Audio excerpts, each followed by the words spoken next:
Hello there, welcome to the Football Bloc. My name is Brandon, and today I'm going to give you my reaction to the group stage of the 2024 Copa America and see how well I did in terms of my predictions. So if that sounds interesting, let's hop right into it. One step beyond.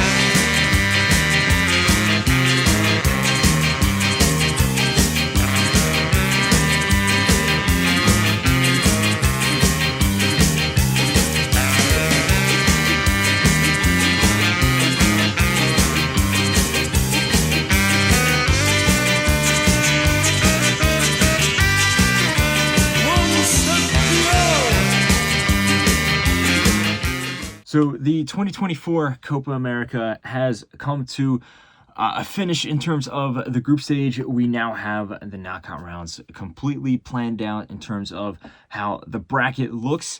Let's take a step back, analyze how I did in terms of my predictions for the group stage, and kind of give a brief recap of what happened. Let's start off with Group A, and then now looking at the final standings, we have in order from first to fourth place, Argentina and Canada going through, and then Chile and Peru in that order there. I think that if you just look at this, just the statistics, obviously Argentina was the best team by far, but I don't think they were overtly convincing.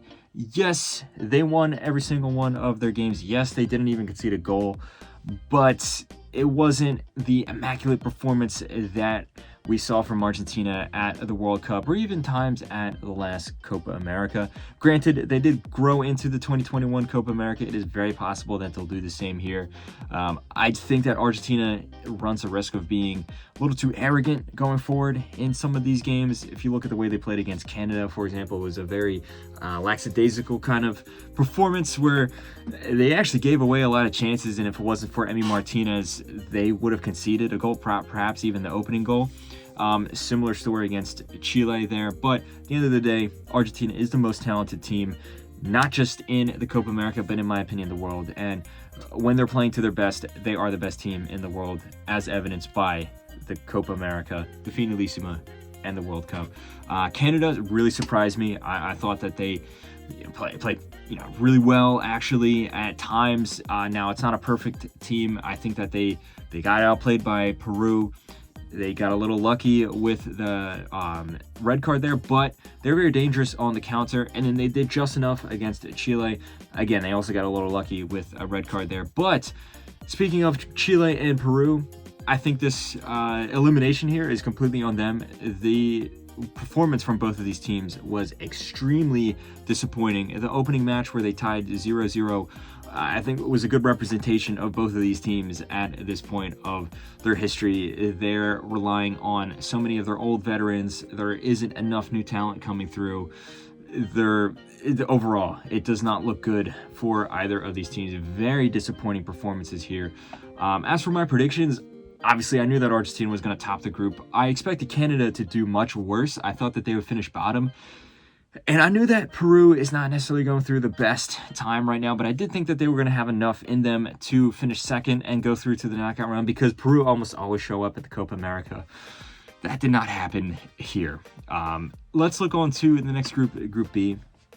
And in order from first to fourth, we have Venezuela, Ecuador, Mexico, and Jamaica. This is a group that is very surprising in many ways. It was a very fun group to watch, as was expected. Venezuela won all three of their games. The first time in Copa America history that they have ever done that, and I think they fully deserved it.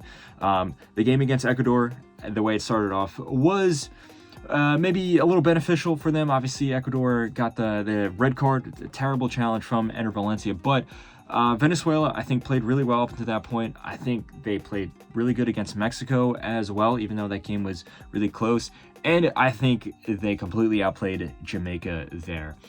Very deserved top spot there from them. Ecuador, they did just enough to squeak into second, but I gotta admit, I am a little disappointed with the way Ecuador played. I thought they were going to be the ones that were going to top the group here. They, like I said, they lost against Venezuela, and you can chalk that up to the red card.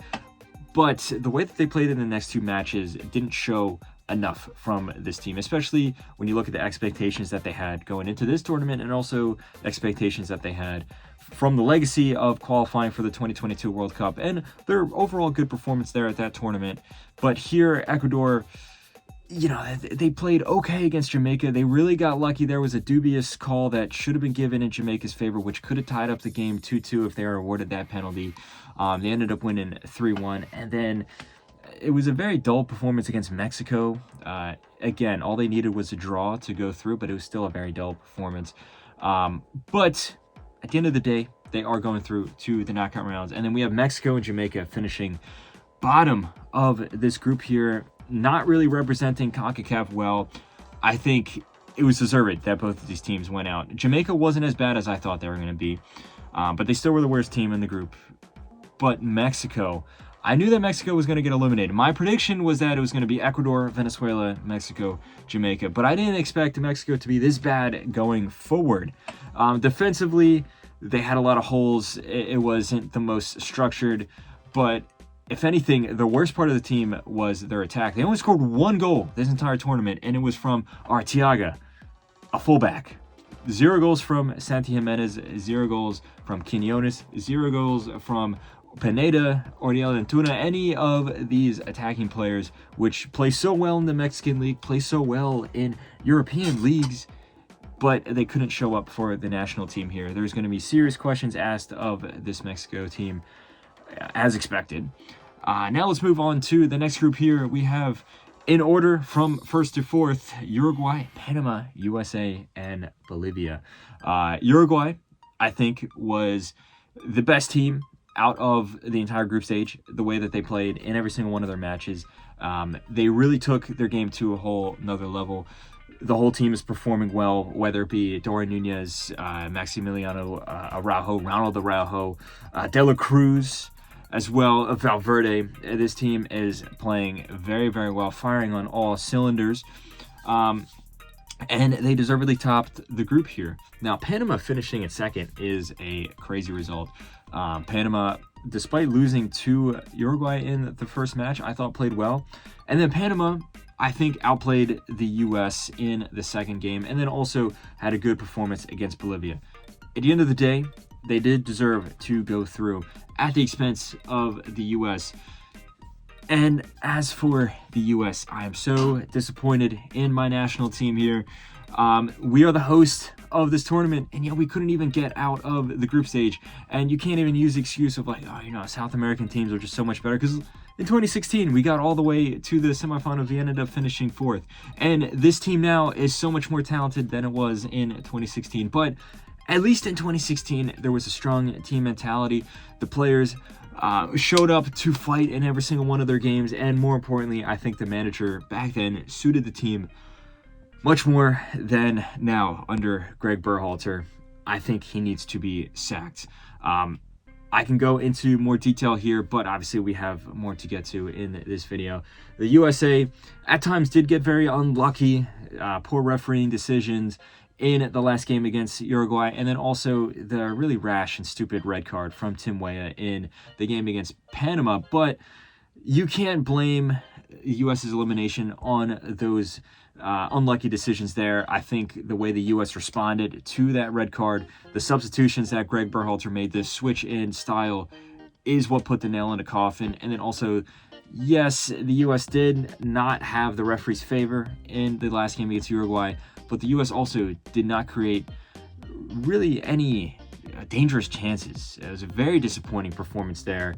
And at the end of the day, the U.S. finishes above Bolivia, who everyone knew was going to finish last, as they are statistically the worst team in the competition. But still, this is not good enough from the U.S.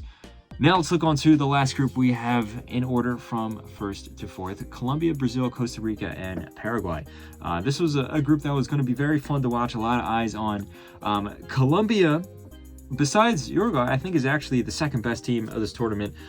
You can argue that they're the most fun team to watch this tournament. They have been playing amazing. every single one of their players, just like how I talked about how, Uruguay, it's a team effort, but also there's individuals involved. Same thing with Colombia.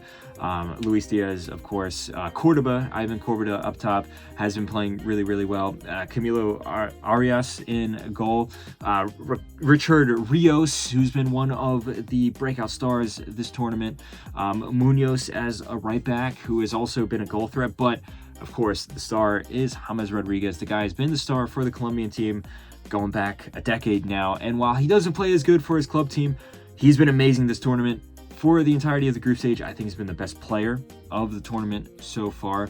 Colombia deservedly top of the group. They had a very fun win to watch against Paraguay. They smashed Costa Rica, and I think completely outplayed Brazil. I think Brazil was very lucky not to lose that game there. Speaking of Brazil, them finishing in second is a disappointment for them. Brazil is a team with such lofty expectations that, of course, they're going to be disappointed here. But I have to admit, they didn't do good enough to top this group.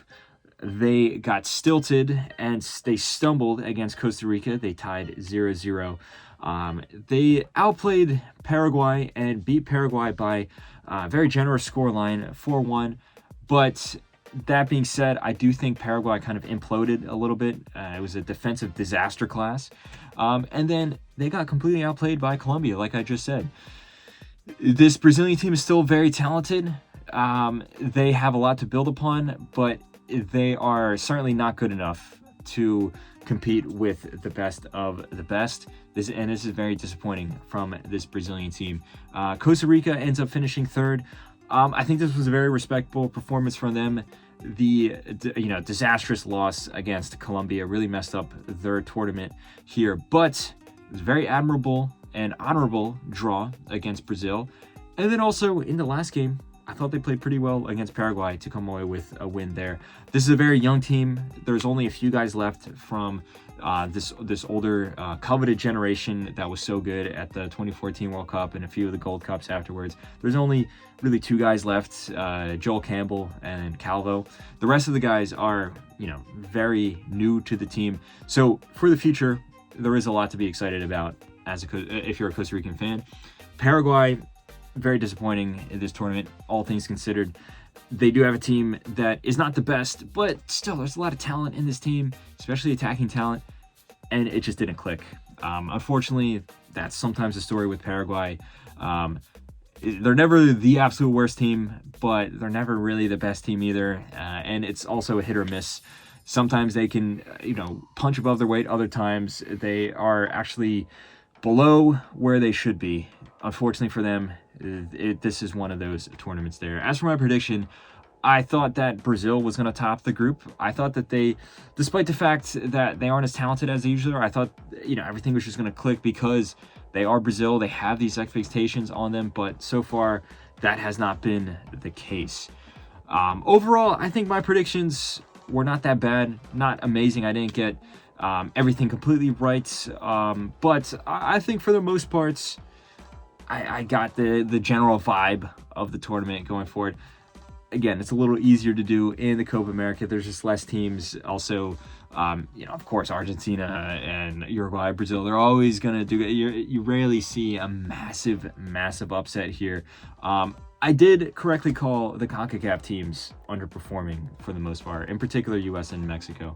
Although I didn't know the U.S. was going to go out in the group stage there, unfortunately. So let me know all your thoughts in the comment section below. Do you agree? Do you disagree? How did your predictions do? If you did any predictions yourself, let me know all your thoughts.